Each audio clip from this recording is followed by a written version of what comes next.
William Ruto has remained steadfast in his quest to have salaried Kenyans deducted 3% of their earnings to establish the housing fund.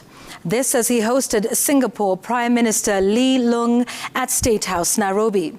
During their joint address, the president used Singapore as an example of how the housing fund has worked, saying 85% of the population lives in decent housing, asserting that Kenyans will have to make the sacrifices so that Kenya too can have that success story. Chemtai Goin reports.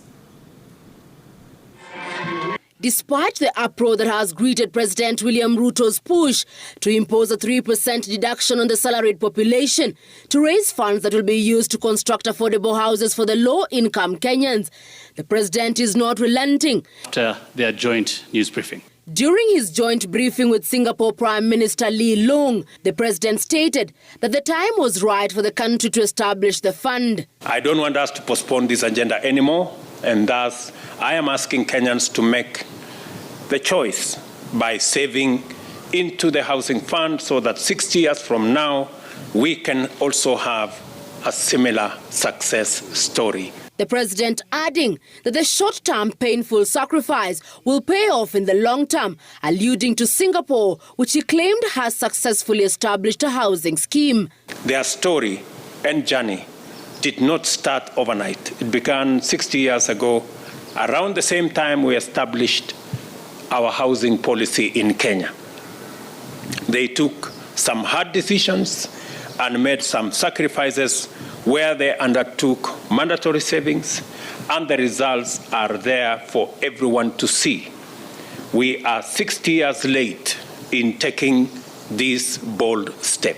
Our peoples share similar aspirations, such as inclusive growth, a high standard of living, ethnic and religious harmony, and good housing, healthcare, education.